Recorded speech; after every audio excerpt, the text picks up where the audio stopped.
Bismillahirrahmanirrahim. Assalamualaikum warahmatullahi wabarakatuh.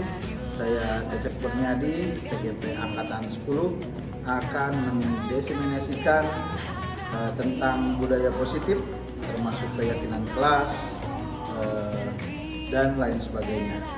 Selamat menyaksikan. Kita belajar Pancasila. Bismillahirrahmanirrahim. Assalamualaikum warahmatullahi wabarakatuh. Alhamdulillahirabbil alamin wa bihi nasta'inu ala umuri dunya waddin wa ala alihi wa sahbihi ajmain amma ba'du. Rabbi shrah li sadri wa yassir li amri wa hlul 'uqdatam min lisani yafqahu qawli. Yang kami hormati rekan-rekan guru sejawat, alhamdulillah hari ini kita bisa berkumpul dalam acara diseminasi. Mudah-mudahan kegiatan kita hari ini senantiasa diberkahi oleh Allah Subhanahu wa taala. Salawat serta salam semoga terlimpah curahkan kepada baginda kita Nabi besar Muhammad sallallahu alaihi wasallam, terutama pada keluarganya, para sahabatnya, para tabi'in, mudah-mudahan sampai kepada kita seluruh umatnya. Amin ya rabbal alamin. Para bapak ibu yang hadir pada kesempatan ini, yang pertama kami ucapkan terima kasih atas kehadirannya, yang mana pada kesempatan ini dan para bapak ibu semuanya tadi sudah melakukan kegiatan pengawasan sehingga hari ini pun bisa menyempatkan hadir walaupun dalam kondisi yang memang kurang rapid, tetapi demi pendidikan insya Allah akan lebih fit ketika kita mempunyai aura positif yang ada di diri kita. Nah, sesuai dengan tema hari ini bahwa kita akan membahas tentang aksi nyata diseminasi budaya positif. Ya. Di sini kami mempunyai pengajar praktik yaitu Bapak Bobo Hadi Kuswono. Yang kedua saya sendiri Cecep Kurniadi sebagai CGP Angkatan 10. Dan yang ketiga Bapak Jaja Jainuddin SPD sebagai fasilitator. Dan juga sebelum masuk ke pembahasan tentang disiplin positif, ini harus ada kesempatan turun dulu diseminasi supaya kita lebih nyaman dalam melakukan diskusi atau penyampaian materi. Ini yang tertuang, kalau misalkan saya tambahkan silakan, kalau ingin merasa cukup tidak apa-apa. Yang pertama, saling menghargai siapapun, artinya ketika nanti ada penyampaian pendapat ataupun penyampaian pertanyaan, kita harus saling menghargai. Yang kedua, menjadi pendengar yang baik, artinya menyimak ketika orang lain berbicara. Yang ketiga, berpakaian rapi, saya yakin semuanya sudah berpakaian rapi. Yang keempat, izin saat hendak keluar kelas, kalau misalkan ada sesuatu di luar kelas kita ini bisa izin ke moderator ataupun ke pemateri. Ketiga, boleh makan, boleh minum dengan tenang ya.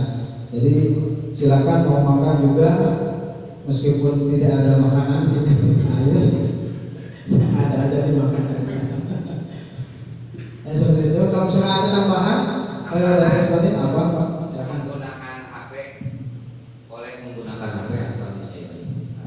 Boleh menggunakan HP atau di silent ya. Penggunaan HP-nya di silent, jangan dinyalakan nada-nadanya. Sepakat disetujui? Setuju ya, alhamdulillah. Ada lagi tambahan Pak Bro? Ada tambahan lagi selain dari ini? Itu kata-katanya juga diganti dengan menghargai siapapun. Jadi tapi menghargai atau menghormati pendapat orang lain. oh ya siap. Oke, nanti kita tambahkan ya, yang ini kita tambahkan. Terima kasih atas masukannya. Dalam kesempatan apa?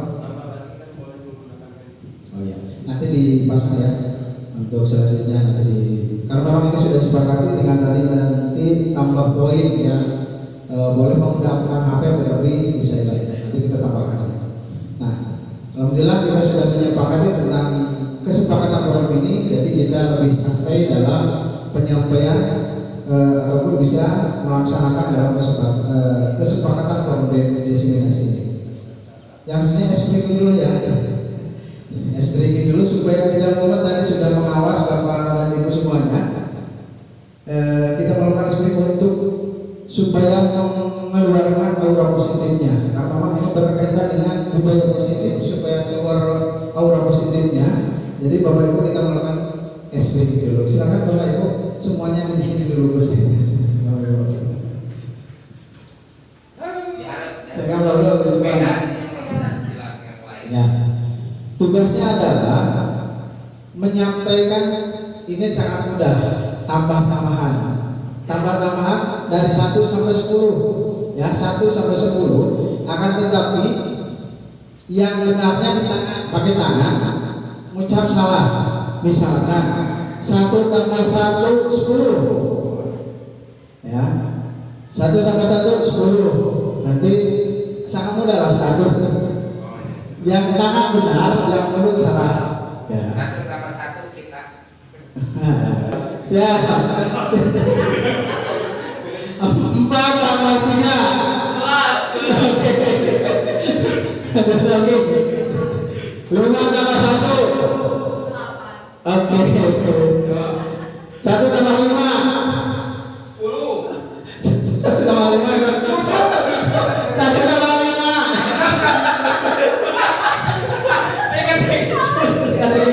lagi 3 tambah 2 11. oke. Salah dewa. 3 tambah 1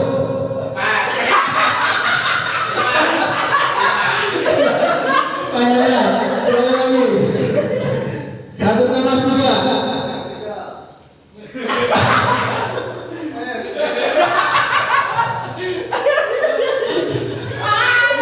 iya, berarti 1 kali lagi 5 tambah 9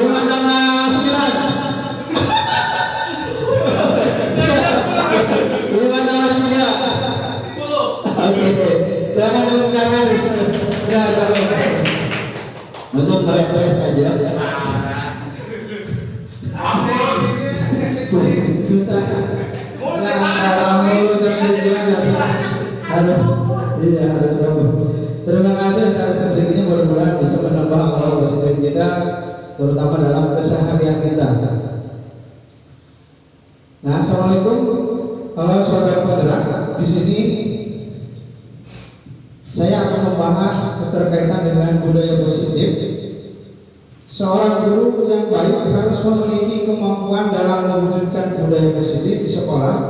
Budaya positif tersebut dapat diajarkan dengan menerapkan konsep-konsep inti seperti ini.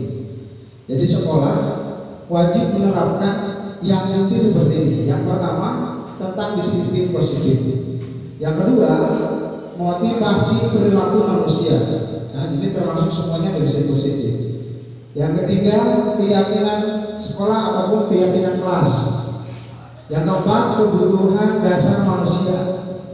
Yang kelima posisi kontrol restitusi. Yang keenam restitusi segitiga. Kita bahas satu persatu. Yang pertama tentang disiplin positif.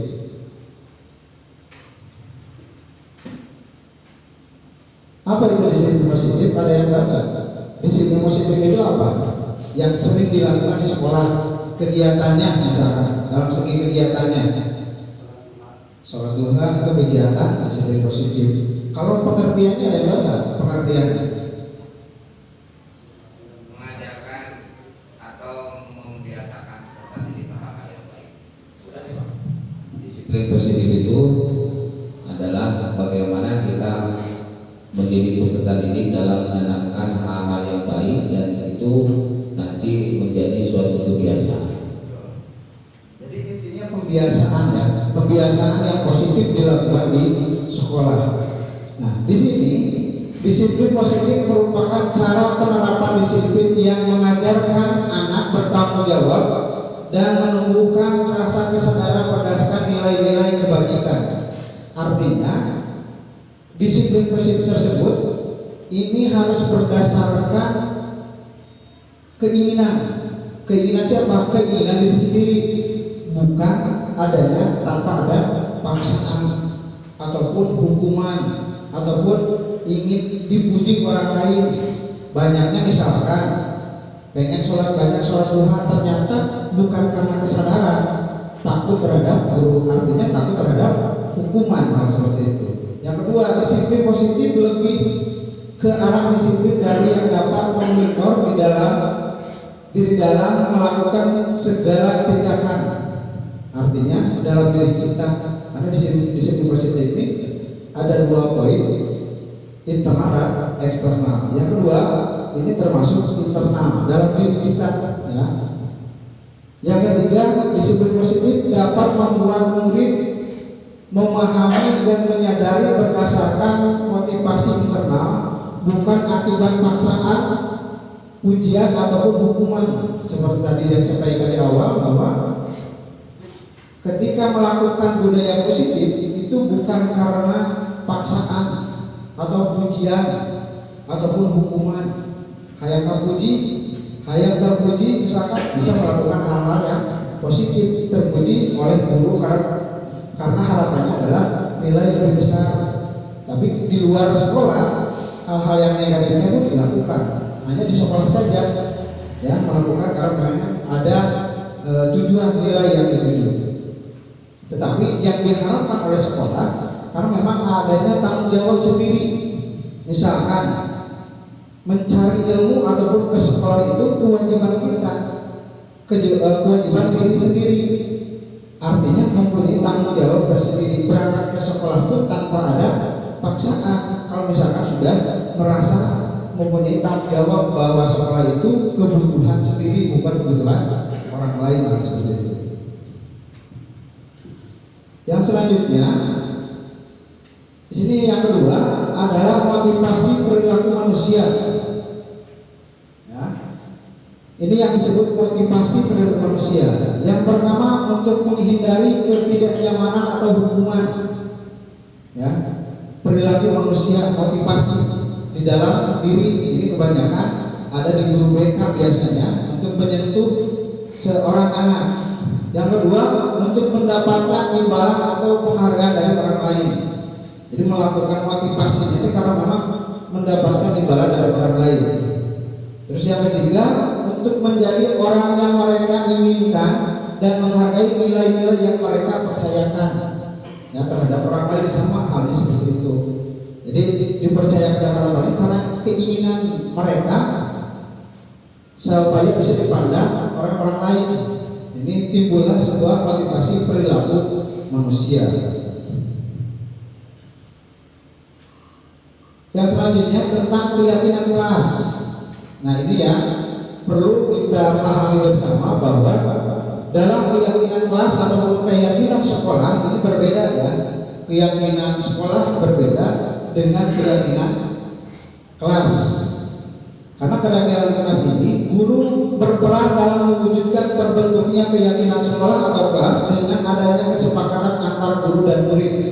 Jadi untuk menciptakan dulu kesepakatan kelas, ini proses awalnya ada kesepakatan dulu dengan siswa atau dengan murid. Apa yang diinginkan oleh murid di kelas itu mau seperti apa, silakan diutarakan, baik penyampaian secara langsung oleh siswa ataupun secara tertulis dulu. Ya, prosesnya seperti itu. Seperti halnya yang dilakukan oleh saya sendiri.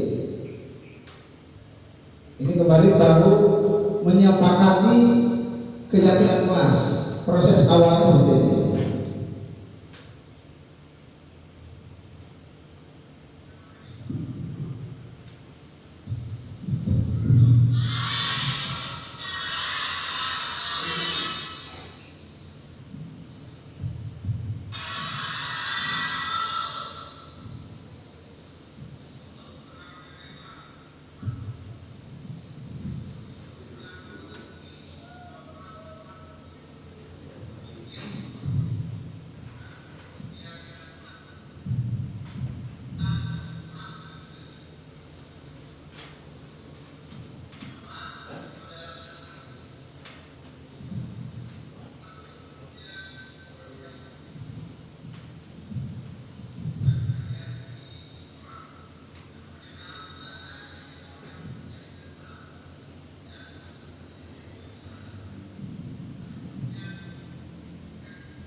Jadi proses awalnya kita melakukan komunikasi menjelaskan tentang keyakinan kelas itu seperti apa.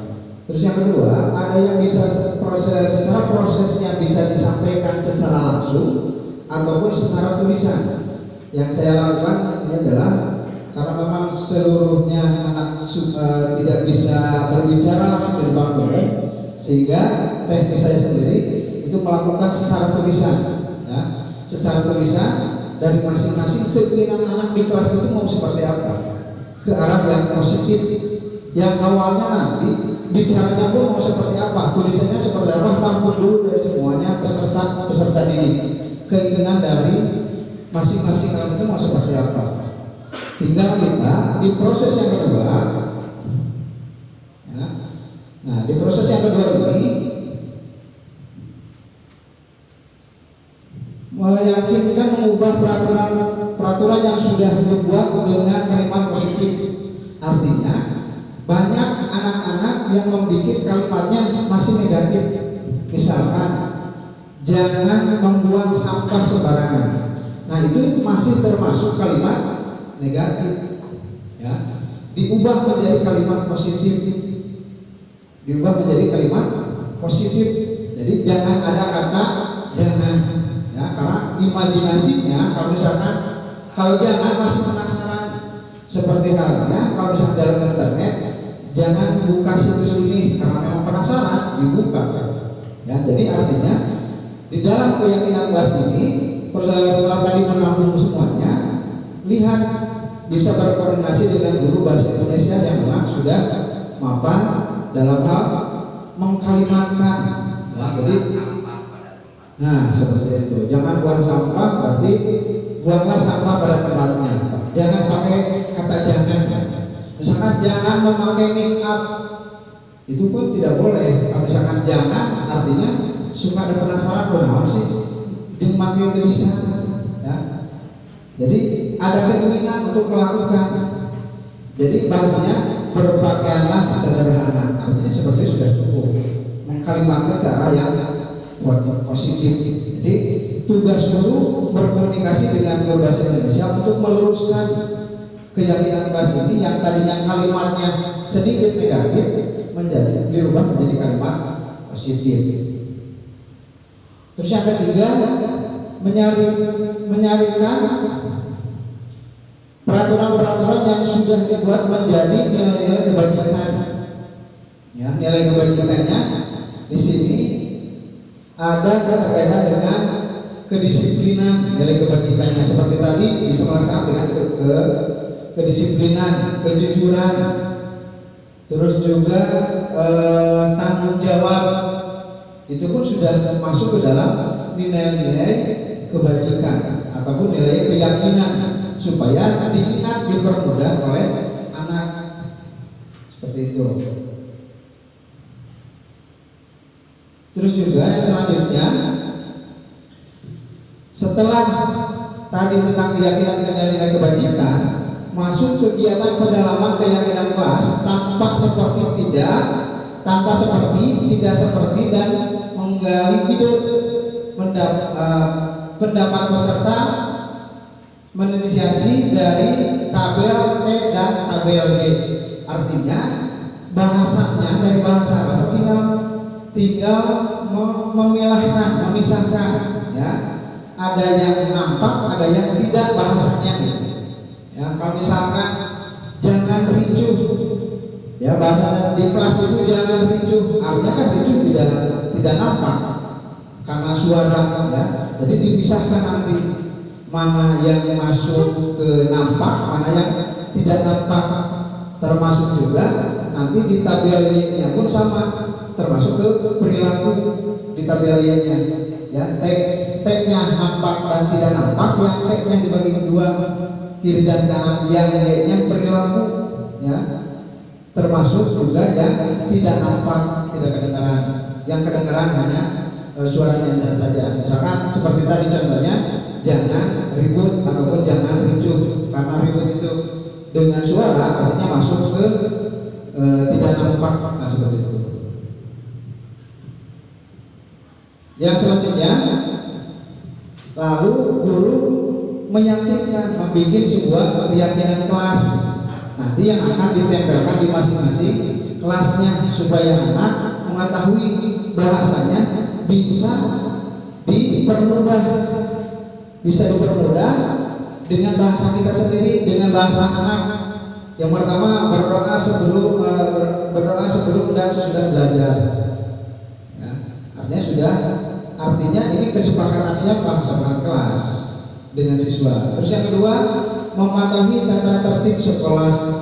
Artinya ini keyakinan kelas karena tata tertib sekolah sudah ada banyaknya. Yang ketiga sopan santun. Tidak bahasanya jangan melakukan hal yang tidak senonoh misalkan. Kata jangan itu tidak ada. Jadi lebih ke jagalah sopan santun. Terus disiplin dan bertanggung jawab. Ya, disiplin ini artinya bisa saja misalkan tadi maksudnya jangan terlambat masuk ke kelas. Karena itu tidak boleh pakai kata jangan. Bisa dengan disiplin dan bertanggung jawab. Artinya sudah melakukan mencakup keseluruhan dengan adanya disiplin dan bertanggung jawab. Yang kelima, saling menghargai, saling menyayangi. Artinya ini yang dibutuhkan karena anak sekarang dengan bahasa pembulian, ya, jangan membuli karena tidak boleh pakai jangan membuli karena itu termasuk kalimat negatif. Saling menghargai, saling menyayangi. Ya, adanya circle itu kan akibat itu tadi, ya, sering kalimat-kalimat negatif ini sering dimunculkan dari si anak, dan kita pun selalu menempelkan sesuai dengan keinginan anak seperti itu. Tetapi kita harus diluruskan menjadi kalimat yang positif seperti itu. Yang selanjutnya explaining lagi ya, sedikit ini explainingnya sedikit mudah, hanya katanya kata hitam dan hijau. Yang kanan Pak Dul di sana dulu sama Pak Yandan berdua dulu, ya, berdua sama Pak Yandan karena berdua dulu ya. Jadi ketika saya menyampaikan kata mana yang kanan sebelah kanan Pak Dedi sama Pak Yandan hitam, yang hijau yang kiri ya Pak Abdul sama Pak Radi. Ketika saya menyampaikan, pokoknya ketika saya disampaikan, tangannya di depan dua-duanya di sini Pak, di sini dua-duanya di depan, satu aja yang kanan aja yang kanan. Nah, ketika disampaikan kata misalkan hijau, berarti yang dipukul yang hitam. Ini aja yang di depan, tangan yang di depan aja. Nah gitu aja. Misal ini contoh, misal saya udah ngerti beritanya. Masih belum.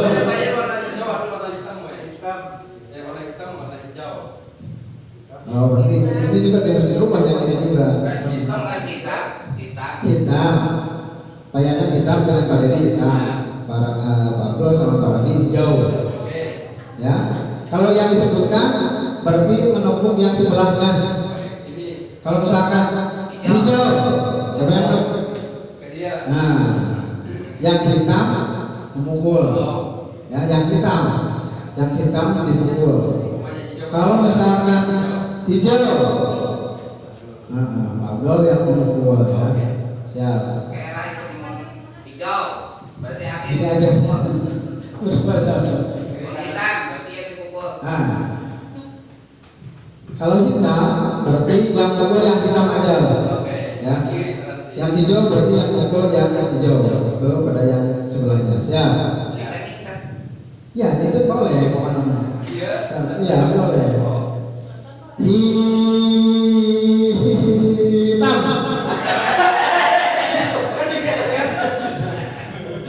Sekali lagi harus konsentrasi. Hijau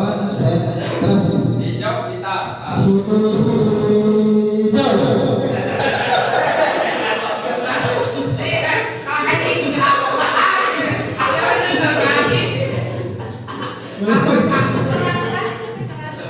Sekali lagi konsentrasi. Hitam.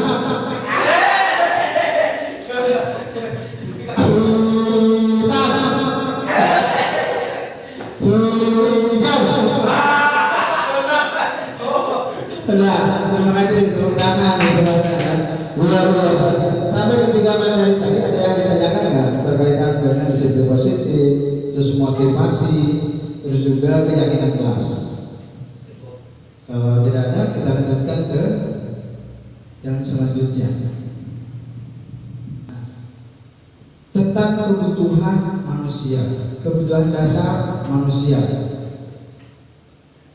Di sini ada pernyataan, ketika seorang murid melakukan sesuatu perbuatan yang bertentangan dengan nilai-nilai kebajikan atau melanggar peraturan, hal itu sebenarnya dikarenakan mereka gagal memenuhi kebutuhan dasar mereka. Artinya kita pun harus mengetahui, coba sebelum ke siswa kita ada guru sebagai guru, apa kebutuhan manusia? Kasih sayang, mencintai, dicintai kan? Dicintai kan? Dicintai juga sama. Sandang pangan betul. Sekali lagi biar ada. Kasih sayang, cinta kasih, sandang pangan, dan lain-lain. Ada yang lain dulu? Dimengerti. Oh iya benar. Betul. Sama halnya mungkin kita kalau misalkan dianalogikan dengan rumah tangga kita yang di rumah, kalau misalkan tidak dipahami, tidak mengerti isi hati seorang istri, apa yang dilakukan oleh seorang istri? Pasti ngambek lah, uring-uringan dan sebagainya. Begitupun sama bapaknya, kalau misalkan tidak dimengerti oleh seorang istri, kita pun sama. Dan ini kebutuhan manusia. Begitu halnya dengan siswa. Jadi siswa ini jangan dulu dimarahi sebelum tahu dulu kebutuhan dasar manusianya. Apakah sudah masuk? Apakah sudah sudah masuk nggak dasar kebutuhannya? Sudah tercapai tidak kebutuhan manusianya? Datang misalkan akibat kesiangan pun, nanti apakah kesiangannya karena apa? Itu pun jadi pertanyaan. Nah, di sini secara teori kebutuhan dasar manusia ini ada 5 secara teori. Bertahan hidup, ya, bertahan hidup. Yang kedua, kasih sayang dan rasa terima kasih. Apa yang disampaikan tadi Pak Dedi betul, mempunyai rasa kasih sayang. Terus penguasaan, ya, penguasaan.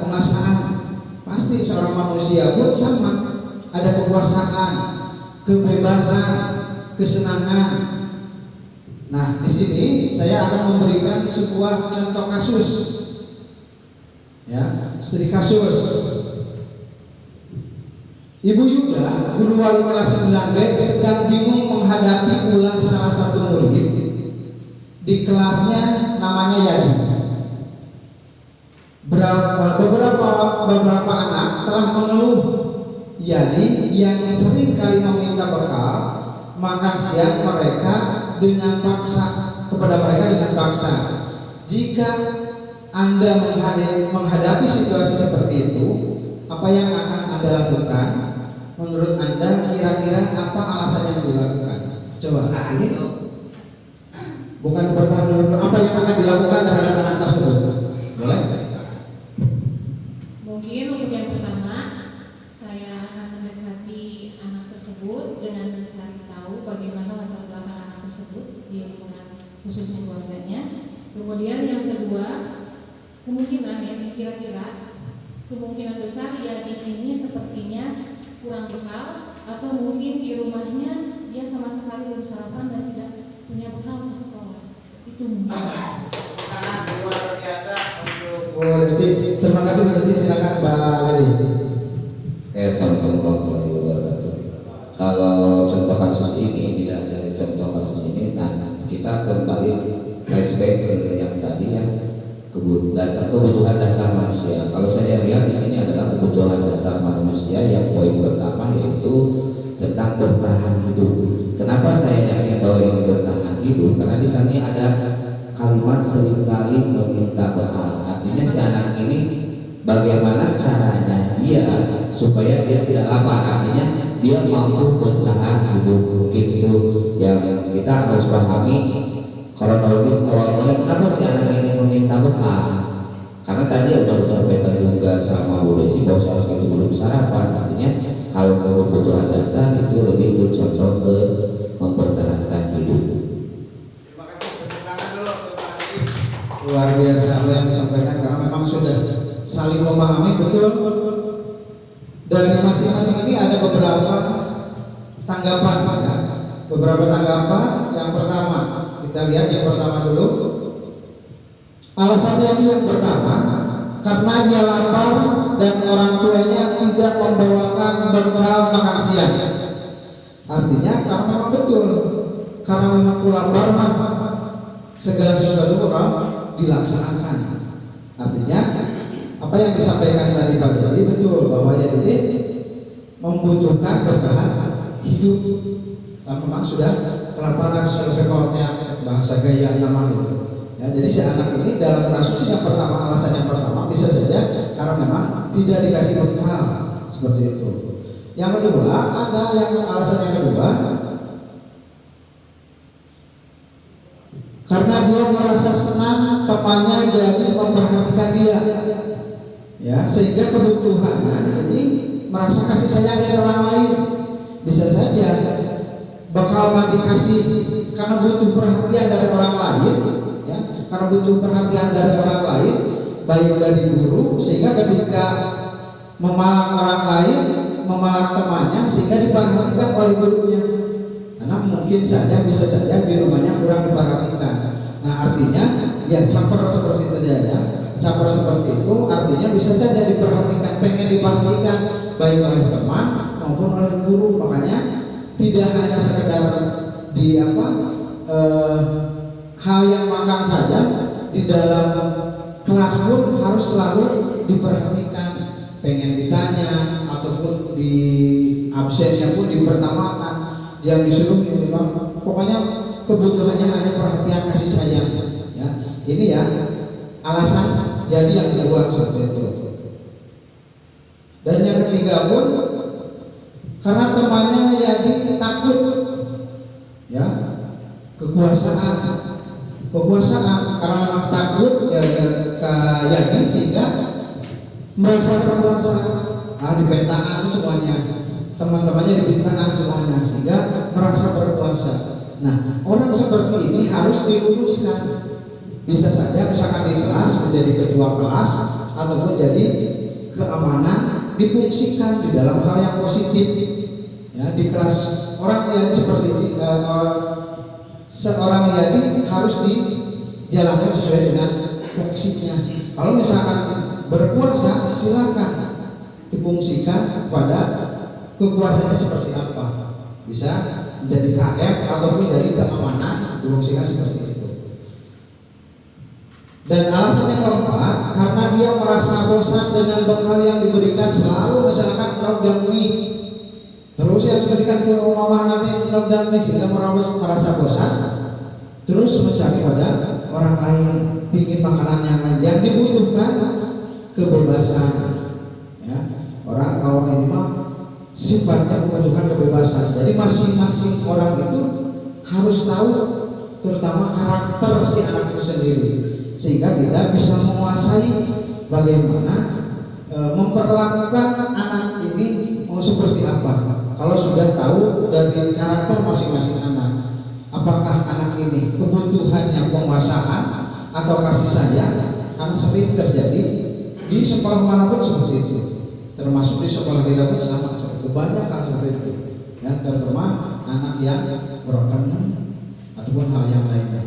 Ini butuh perhatian khusus ketimbang yang sudah memang normal. Kadang-kadang yang normal pun sama, ya, seperti ini yang alasan ini karena memang suka dikasih bekal, tetapi bekal eta terus no ataupun terus sabulan nanti dikasih mie, sehingga merasa bosan dan ngomong ke orang tuanya mungkin tidak ada, sehingga ke orang lain. Yang dibutuhkan adalah kebutuhan akan kebebasan. Nah, yang kelima adalah posisi kontrol restitusi. Nah, sebelum ke posisi sebelum tentang restitusi, saya pengen tahu dulu apa sih posisi kontrol gitu. Posisi kontrol itu apa? Mengatasi atau apa? Membatasi, ya bisa saja mengontrol, ya mengontrol itu bisa membatasi, melihat orang lain dan sebagainya, ya. Sebagai posisi kontrol restitusi ini,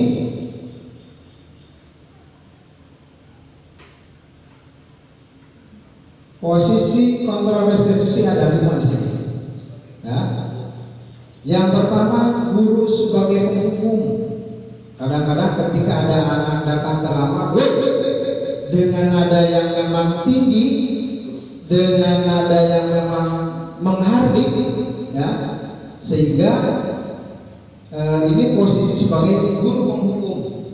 Siapapun yang melakukan kesalahan, baik kesiangan ataupun nakal di kelas, pasti kalau misalkan guru sebagai penghukum, nadanya itu tinggi, menghardik dengan bahasa dan sebagainya.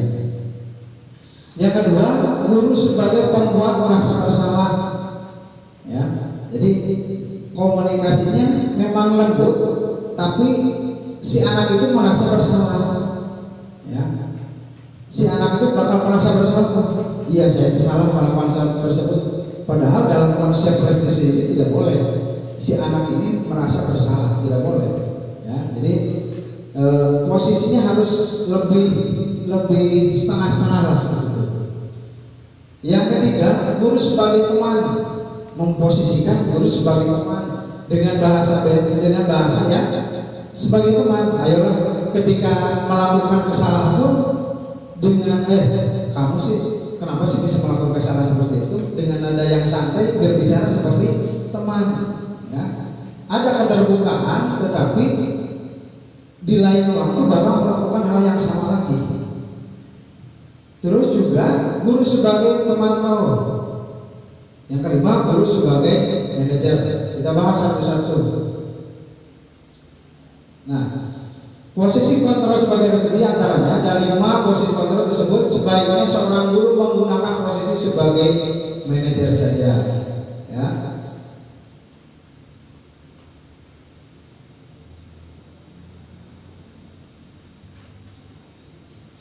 Nah, kita simak video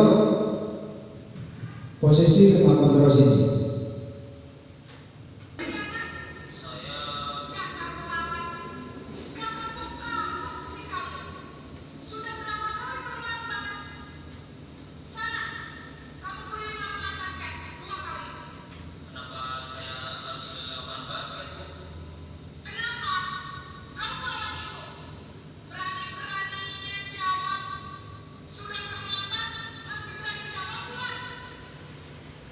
Sekarang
jadi kita sudah jelas kelima posisi kontrol yang tadi bahwa pada dasarnya kita pun pernah melakukan hal yang sama seperti itu. Tetapi setelah kita ketahui bersama bahwa yang paling penting dalam posisi kontrol restitusi di antara 5 posisi kontrol tersebut, sebaiknya seorang guru menggunakan posisi kontrol sebagai manajer. Karena apa? Sangat komunikatif, ya, komunikatif dengan nada yang rendah, dan solusi pun bukan dari gurunya sendiri, tetapi dari si anaknya sendiri. Siapa yang akan memberikan solusinya? Si anak. Anak menjawab dengan solusinya seperti ini, seperti ini. Terus siapa yang nanti yang kalau misalkan dengan sendirinya tidak bisa, siapa yang solusi yang lain? Itu pun bukan dari kita, tapi tanggung jawab si anak. Jadi sudah menemukan solusi sendiri. Ya, ini posisi sebagai manajer. Bahwa manajer ini hanya sekedar mengingatkan, memantau keterkaitan dengan perilaku si anak. Ya, ini 5 posisi kontrol restitusi. Tinggal kita balik lagi, pernahkah kita melakukan hal yang seperti itu? Saya yakin dari 5 posisi tersebut paling sering adalah melakukan posisi teman ataupun penghukum yang sering dilakukan ataupun memantau. Yang sering seperti itu, manajer maka saja. Sekarang masuk ke ketiga restitusi. Restitusi artinya nanti solusi ketika ada kasus seperti tadi, apa yang harus kita lakukan? Ya, apa yang harus kita lakukan setelah nanti komunikasi langsung dengan anak?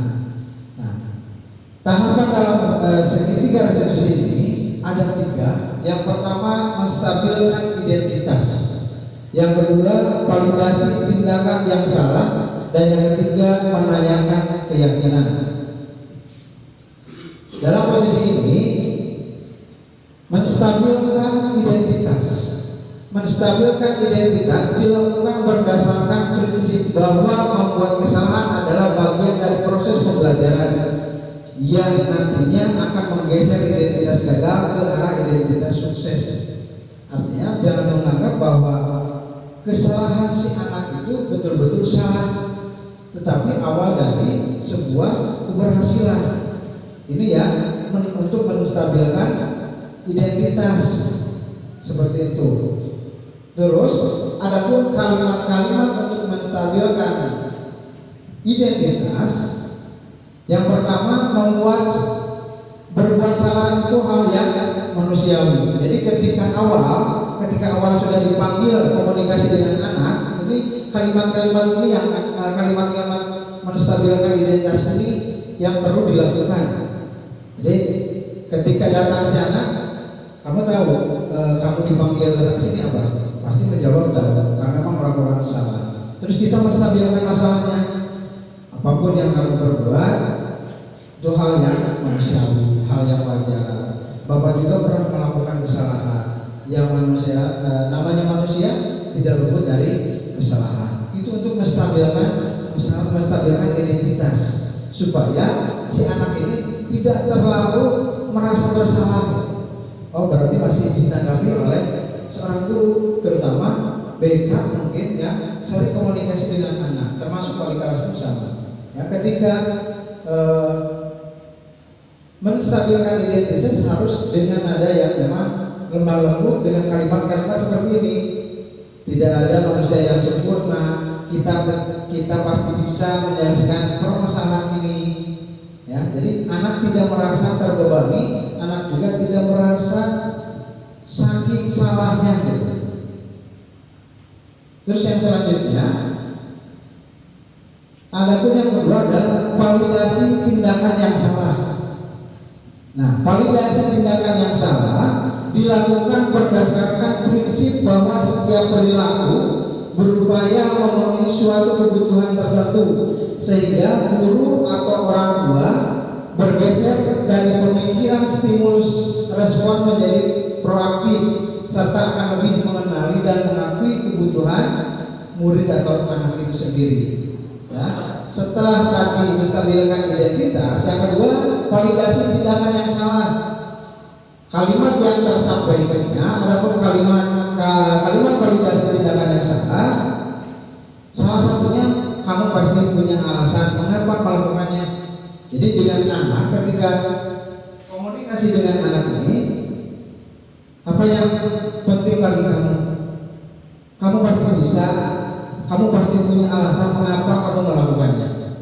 Jadi setelah tadi menanyakan tentang identitasnya, yang kedua kalimat validasi tindakan yang salah ditanyakan, kamu pasti punya alasan kamu melakukan hal itu seperti apa.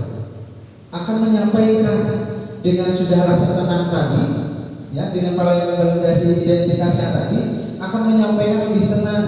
Dengan validasi tindakan yang salah disampaikan, bakal lebih terbuka ketika hal ini disampaikan.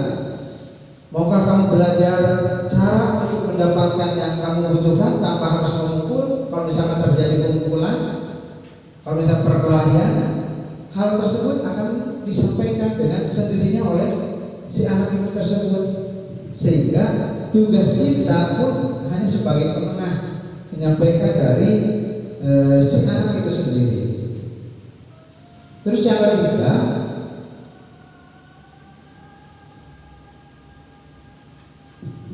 menanyakan keyakinan.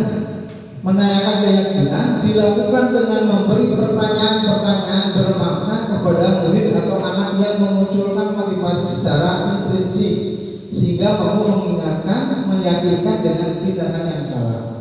Artinya, kembali lagi dengan tadi budaya positif kita dengan keyakinan kelas, kita tanyakan, apakah kamu tahu apa keyakinan kelas di kelas kita yang berkaitan dengan kasus yang terjadi pada sekarang.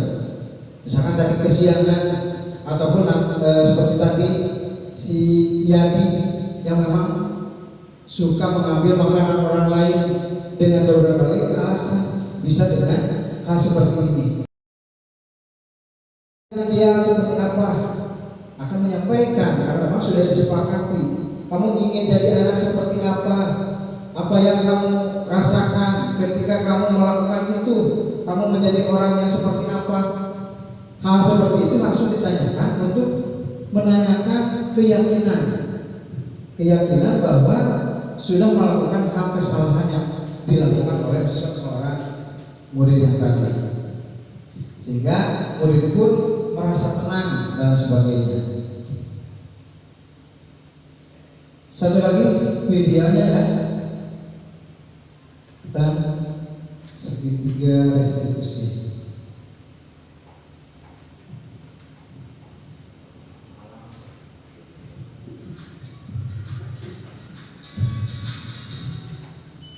Salam dan bahagia Ibu dan Bapak Guru hebat.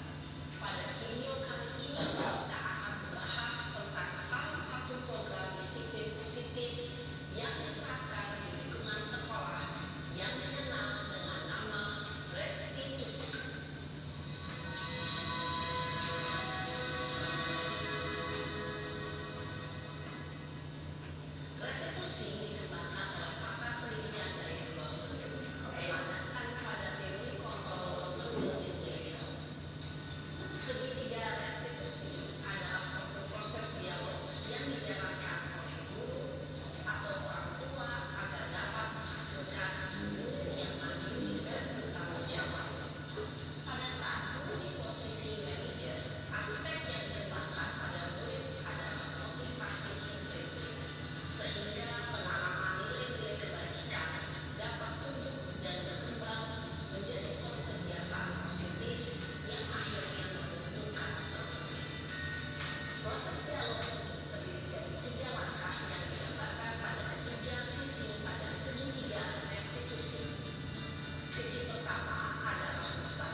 kita sudah melihat video tersebut bahwa dengan keyakinan keras yang tadi ini bersangkut paut dari semuanya, disiplin positif, keyakinan keras untuk melakukan tindakan sana, bahwa posisi guru sebagai manajer tadi tidak memberikan hanya meluruskan saja tentang keyakinan kelas, validasi tindakan, validasi tindakan yang salah, validasi identitas yang dari awal. Si anak tadi bahwa pada dasarnya dari awal sudah memang menggebu-gebu, ada merasakan kesalahan. Karena memang tadi pertanyaannya lebih lembut, lebih rendah, karena memang seorang guru sebagai posisi manajer, sehingga anak sedikit demi sedikit lebih rendah dengan tadi menstabilkan identitas, validasinya masalahnya seperti apa, dan menanyakan tentang keyakinannya, sehingga anak pun lebih berpikir kembali lagi dengan keyakinan kelas. Terus juga solusinya pun bukan dari si guru sebagai manajer, tapi anaknya sendiri yang disampaikan, ya, terkait dengan itu. Dari sekedar evaluasi yang tadi, bahwa dari keenam posisi ini, yang pertama disiplin positif, ya, karena disiplin positif ini berawal dari diri sendiri, berawal dari diri kita, memberikan contoh, ingarsa suskolodok, memberikan contoh terhadap orang lain. Seperti halnya saya sendiri memakai ini, karena memang di aturannya, peraturan daerahnya menjuruskan bupati memakai identitas seperti ini, bukan pengen gaya-gaya, tapi memberikan contoh terhadap orang lain, terutama terhadap murid kita. Kalau misalkan, kalau memang komplek di sini anak-anaknya pun ada anak guru, anak pejabat. Ketika anak guru menanyakan, ternyata harus pakai ini semua, Pak, bapak saya juga, oke sih. Karena bapak saya juga guru, diinstruksikan harus memakai ini, sehingga memakai ini. Nah, artinya kita pun sangat sadar, oh ternyata kita pun sangat diperhatikan oleh murid, ya. Hal seperti itu, contoh hal yang terkecil seperti itu, ya, melakukan peraturan yang ada di baik peraturan pemerintah daerah ataupun peraturan sekolah, ya, peraturan sekolah. Misalkan dengan budaya positifnya di sini apa tentang sholat duha, mungkin tidak hanya anak saja, tetapi kita pun harus ikut terjun memberikan contoh terhadap anak-anak didik kita, supaya melihat, oh ternyata betul budaya positif ini dilaksanakan bukan hanya untuk guru saja, untuk anak saja, tetapi untuk seluruh warga sekolah ada. Terus juga motivasi perilaku manusia. Terus keyakinan kelas tadi, bahwa keyakinan kelas ini yang paling penting, modal awal ketika melakukan tindakan yang ada di kelas, terutama untuk mengontrol anak. Terus yang ketiga, kebutuhan dasar manusia. Ini jangan hanya sekedar ketika anak melakukan sesuatu kita tidak tahu apakah kebutuhan dasarnya terpenuhi atau tidak. Di kelas misalkan ada yang tidur, kita pun sangat marah, merasa tidak dihargai. Bisa saja kebutuhan manusia tidak terpenuhi oleh kita. Kita bisa melakukan komunikasi dengan anak tersebut, kenapa bisa tidur dan sebagainya. Kita harus mengganti metode ataupun metode pembelajarannya seperti apa. Kalau misalkan si anak tersebut merasakan tuh bosan dan sebagainya, artinya kebutuhannya belum terpenuhi di sana.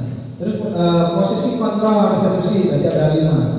Memposisikannya seperti apa sudah jelas dalam restitusi ini. Yang paling penting guru adalah sebagai manajer.